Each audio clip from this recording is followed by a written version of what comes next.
apa? Tentang ilmu. Bagus ya. Mari kita membahas tentang menuntut ilmu. Ya, sebelum kita memulai pelajaran, mari kita buka dulu ya.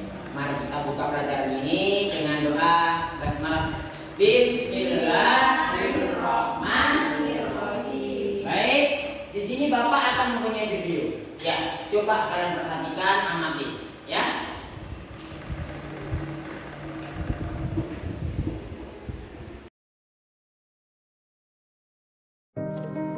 Assalamualaikum warahmatullahi wabarakatuh.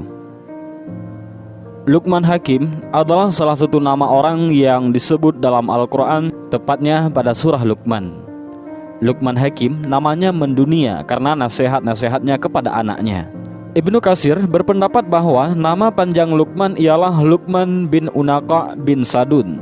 Sedangkan mengenai asal-usul Luqman, para ulama berbeda pendapat. Ibnu Abbas menyatakan bahwa Luqman adalah seorang tukang kayu yang berasal dari Habsyi. Riwayat lain menyebutkan ia adalah orang dengan ciri fisik bertubuh pendek dan berhidung mancung dari daerah Nubah. Sebahagian lain mengatakan bahwa beliau berasal dari Sudan. Luqman Hakim memiliki keistimewaan yang mendapat anugerah dari Allah Subhanahu wa taala, yakni berupa ilmu hikmah.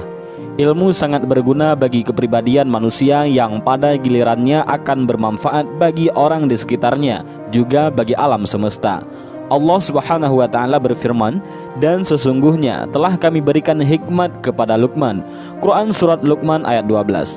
Kata al-hikmat dalam ayat itu adalah memiliki beragam makna, yang diantaranya meletakkan segala sesuatu pada tempatnya, selalu benar dalam ucapan dan perbuatan, mengukuhkan sesuatu dengan ilmu dan amal, kepahaman dan kecerdasan, atau mengetahui apa yang terjadi dan melakukan kebaikan.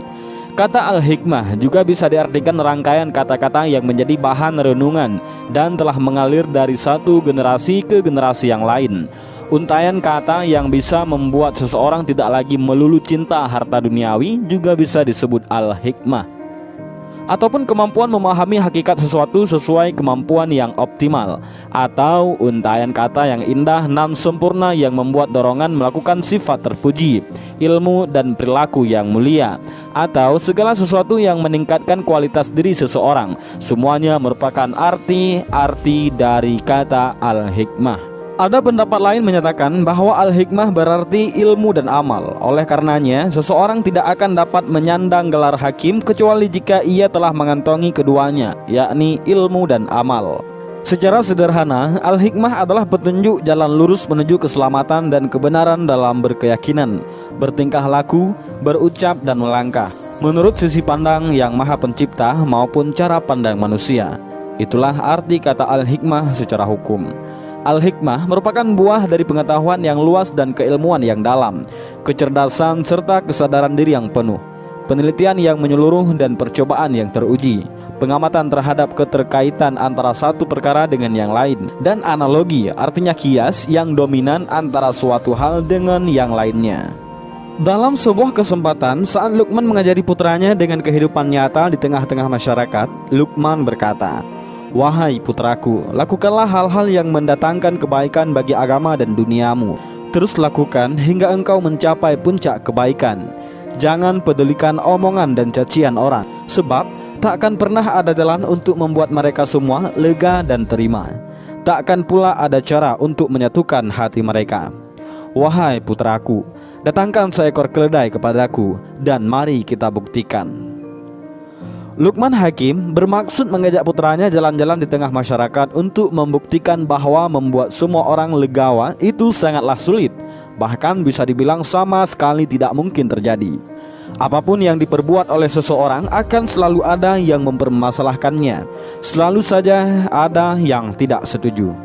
Dan kemudian perjalanan mereka pun segera dimulai.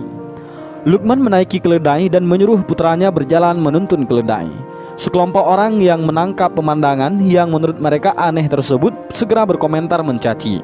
Anak kecil itu menuntun keledai, sedang orang tuanya duduk nyaman di atas keledai. Alangkah congkak dan sombongnya orang tua itu. Luqman pun berkata, "Putraku, coba dengar apa yang mereka katakan." Luqman lalu bergantian dengan putranya. Kini giliran Luqman yang menuntun keledai dan putranya naik di atasnya. Mereka melanjutkan perjalanan hingga bertemu sekelompok orang. Tak pelak, orang-orang pun segera angkat bicara setelah menangkap pemandangan yang tak nyaman di mata mereka. Lihatlah, anak kecil itu menaiki keledai, sementara orang tua itu malah berjalan kaki menuntunnya. Sungguh alangkah buruknya akhlak anak itu. Luqman kemudian berkata kepada putranya, "Anakku, dengarlah apa yang mereka katakan." Mereka berdua melanjutkan perjalanan. Kali ini keduanya menaiki keledai mungil itu. Mereka berdua terus berjalan hingga melewati sekelompok orang yang duduk-duduk di pinggir jalan. Lagi-lagi mereka unjuk gigi saat melihat Luqman dan putranya. Dua orang itu naik keledai berboncengan, padahal mereka tidak sedang sakit. Mereka mampu berjalan kaki. Ah, betapa mereka tak tahu kasihan kepada hewan, sindir seseorang yang melihat Luqman. Lihatlah apa yang mereka katakan, wahai putraku. Luqman kembali menasihati putranya. Tanpa menghiraukan caci maki orang-orang itu, Luqman dan putranya kembali melanjutkan perjalanan. Terakhir kali, mereka berjalan kaki bersama sambil menuntun keledai. Subhanallah, lihat, dua orang itu menuntun keledai bersama, padahal keledai itu sehat dan kuat. Kenapa mereka tidak menaikinya saja? Ah, betapa bodohnya mereka. Dengarlah apa yang mereka katakan. Bukankah telah aku katakan padamu, lakukan apa yang bermanfaat bagimu dan jangan kau hiraukan orang lain. Aku harap kau bisa mengambil pelajaran dari perjalanan ini, kata Luqman Hakim yang mengakhiri perjalanan bersama putranya. Kisah kebijaksanaan Luqman Hakim ini dapat dipetik hikmahnya bahwa manusia haruslah menjadi orang yang kuat, sehingga memiliki pendirian yang teguh dan kokoh, tidak goyah dengan terpaan angin, tak lapu oleh hujan, dan tak lekang oleh panas. Nasihat-nasihat Luqman Hakim sangat banyak sekali, baik yang tertulis di dalam Al-Quran ataupun di kitab-kitab para ulama. Dan inilah sedikit kisah tentang kebijaksanaan Luqman Al-Hakim yang mengajari putranya. Mudah-mudahan dengan kisah singkat ini bermanfaat bagi kita semua. Amin ya rabbal alamin. Wallahu a'lam bis. Dari yang kalian amati di depan, coba tadi video mau bahas tentang apa? Hormat dan patuh kepada kedua orang tua, Pak. Ya. Sekarang Bapak akan membawakan materi tentang hormat dan patuh kepada orang tua dan guru. Baik. Yang pertama, siapa yang tahu pengertian dari hormat kepada orang tua? Coba, siapa yang tahu? Gak ada yang tahu ya? Iya. Baik. Di sini, nah, Bapak akan membawakan yang pertama, yakni pengertian orang tua. Nah, yang pertama, orang yang menyebabkan kita lahir yaitu ayah dan Ibu. nah, jadi kita lahir karena adanya ayah dan ibu. Lalu yang kedua, orang yang mengajari kita berbagai ilmu pengetahuan yaitu para guru, baik yang mengajari saat kita masih kecil ataupun waktu dewasa. Biasanya guru disebut orang Tua. tua atau rohani. Dan yang terakhir ini orang yang menyebabkan pasangan kita lahir yaitu bapak dan ibu mertua. Baik, apakah sudah paham semuanya? Paham, Pak. Apa ada yang ditanyakan? Sudah. Paham ya? Ya. Baik. Lalu yang selanjutnya yaitu tentang ayat Al-Quran tentang patuh kepada orang tua. Baik, di sini siapa yang tahu doa orang tua? Coba angkat tangan. Ya, coba apa?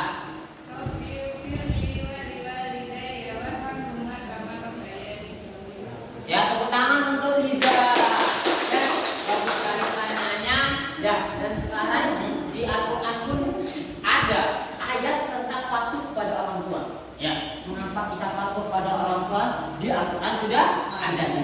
Baik, yang pertama yang ini berada di Quran surat Al-Isra ayat 23. Nah, yang artinya dan Tuhanmu telah memerintahkan agar kamu jangan menyembah selain Dia dan hendaklah berbuat baik kepada ibu bapak jika salah seorang di antara keduanya atau kedua-duanya sampai berusia lanjut dalam pemeliharaanmu, maka sekali-kali janganlah engkau mengatakan kepada keduanya berkata ah, ya, dan janganlah engkau membentak keduanya dan ucapkanlah kepada keduanya perkataan yang baik. Baik, dari Quran surat An-Nisa ini, apakah kalian memahami? Paham ya? Nah, jadi maka Bapak akan jelaskan lagi ya. Surat An-Nisa ayat 23 ini, ketika kita disuruh atau orang tua kita minta tolong kepada kita, janganlah kita mengeluh. Nah, mengeluh itu banyak. Contohnya bukan saja, tapi apalagi? Apalagi? Itu ya, jangan sampai kita mengatakan itu. Nah, ketika kita mengatakan itu di hadis Rasulullah, ridhollahi bidulil masyullahi. Jadi ridhonya Allah kepada orang tua dan murkanya Allah pun pada. Maka jangan ketika orang tua kita meminta, ya jangan sekali kita meminta orang kita harus patuh ya. Baik, yang selanjutnya. Nah, dan dalam kandungan Quran surat ini, Allah juga memerintahkan kita untuk berbuat baik kepada ibu bapak dan melarang kita mengeluarkan kata-kata yang buruk pada keduanya. Nah, ini jadi Bapak terangkan ya.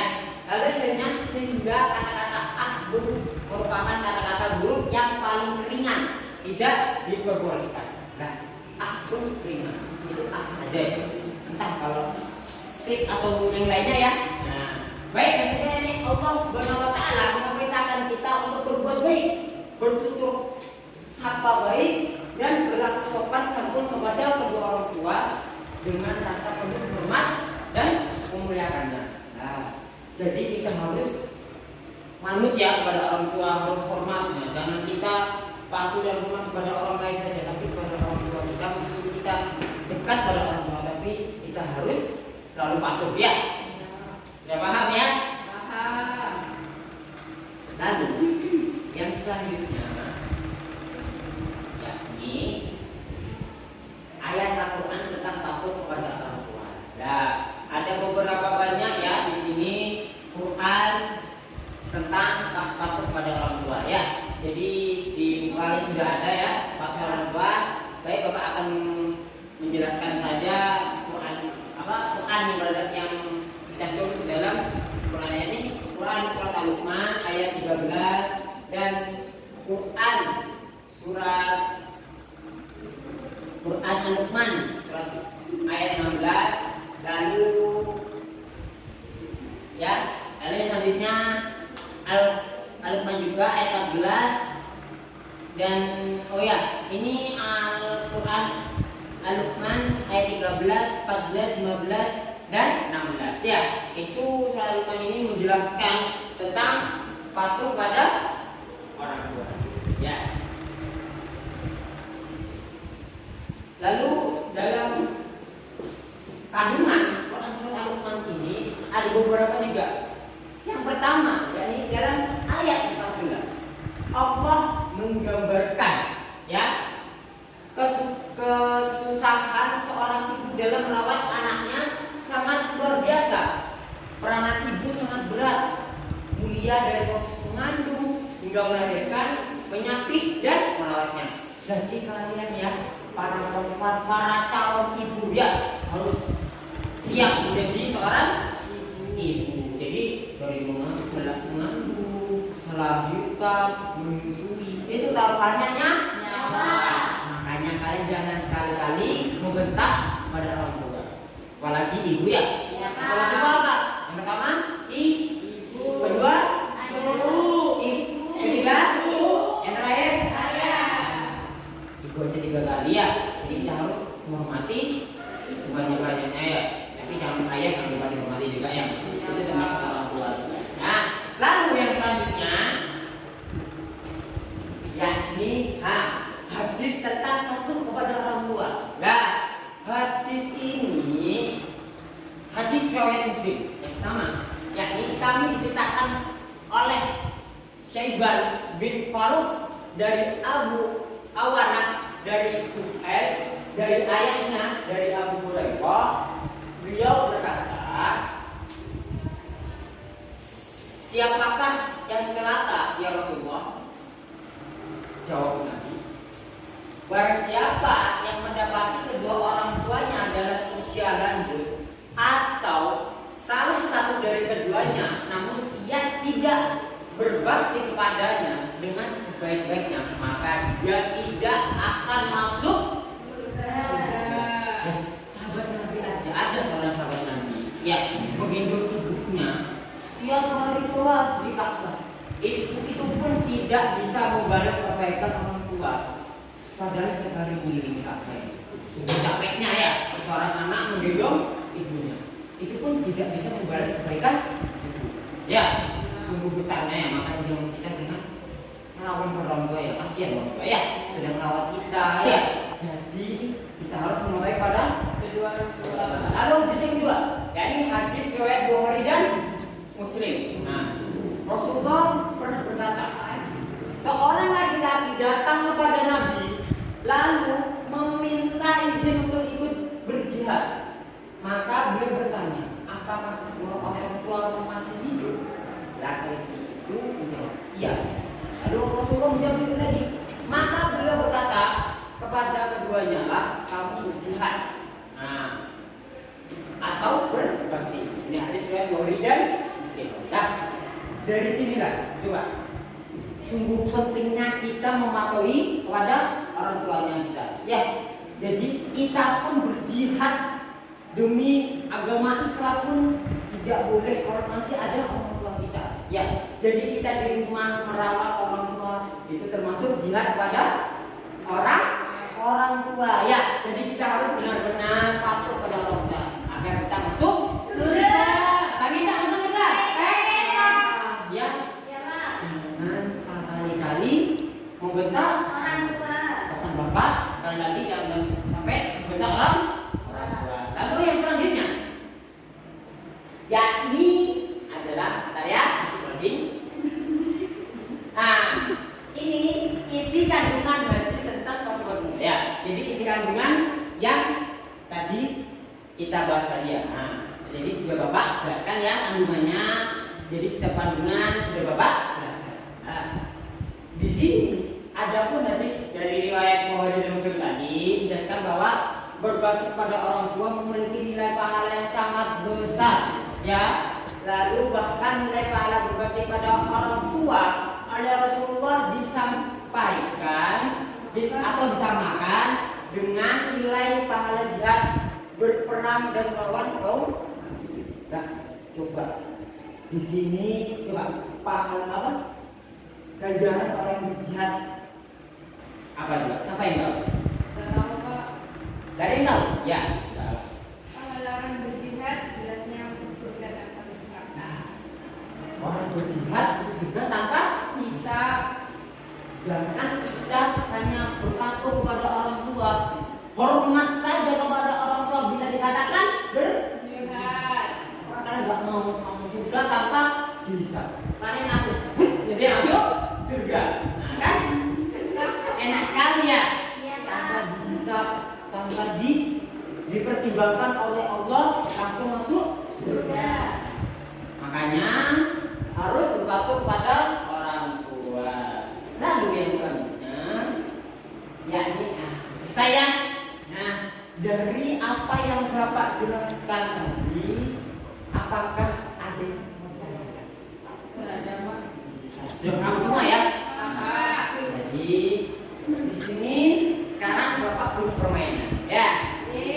Ya, jangan semua ngambil Kak Jenny dari Bapak. Ya, sekarang kita akan memulai permainan ya. Nah, jadi di sini Bapak mempunyai bola. Nah, siapa yang tahu bola apa? Bola kasti. Bola bekel. Bola bekel. Bola kas. Nah, di sini Bapak mempunyai bola. Jadi ketika bola ini jika apa nanti Bapak ada musiknya ya. Iya Pak. Nanti ketika musik ini bunyi, nanti bola pertama di Anita, nanti geser ya. Setiap lagu berbunyi geser terus ya. Ketika berhenti dan berhenti semisal di Zafira, lalu Zafira akan menjawab pertanyaan yang telah Bapak berikan ya. Oke, baik. Sekarang coba ya, ini ya soalnya, ya ini soalnya, ya.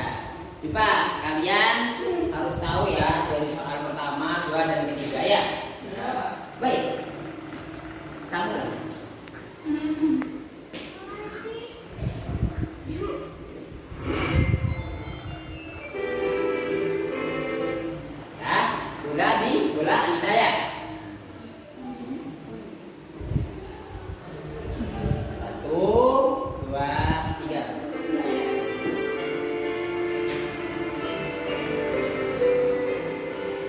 Terus ya.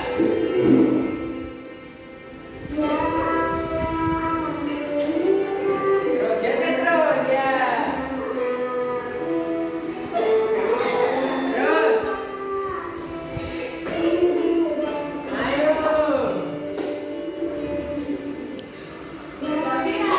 Terus. Terus bunyi ya. Terus. Ayo. Bisa coba dijawab pertanyaan yang pertama. Maju ke depan, soalnya dibaca dan dijawab pertanyaannya. Nah, ya, sana. Coba baca soalnya.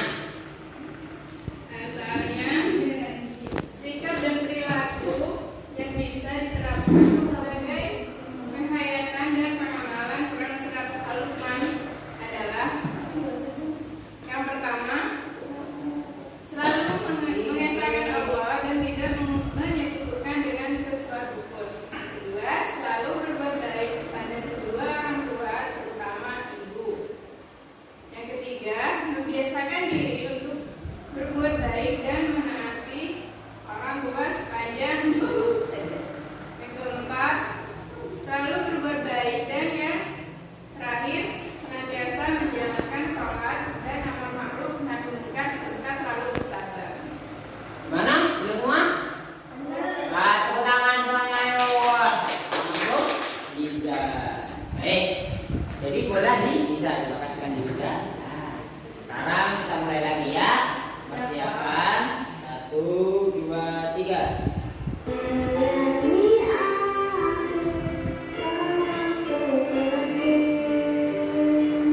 Ayo.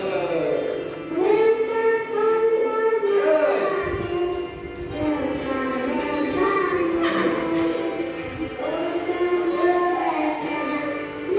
Alhamdulillah ya. Nah, coba sekarang apa? Dijawab pertanyaan nomor 2. Maju ke depan, membacakan soalnya dan dijawab. Ya. Jawab jawabannya Pak. Ya, betul sekali. Apa soalnya? Sikap dan perilaku yang bisa diterapkan sebagai penghayatan dan pengamalan Surat Al-Isra ayat 23 sampai 24. Ya, coba jawab. Yang pertama yaitu selalu beribadah kepada Allah dan tidak menyekutukannya. Yang kedua, membiasakan berbuat baik kepada kedua orang tua, membiasakan untuk tidak berkata kata buruk kepada kedua orang tua, selalu bersikap baik dan berperilaku sopan santun kepada kedua orang tua dengan rasa penuh hormat dan memuliakannya. Wah, baik sekali ya. Tepuk tangan semuanya. Zabira. Baik, boleh Zabira, kita mulai lagi ya. Ya Pak. 1, 2.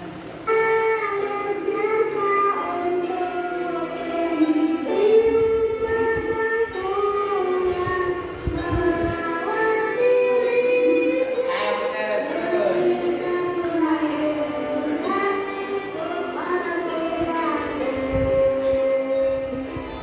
Nah, coba siapa?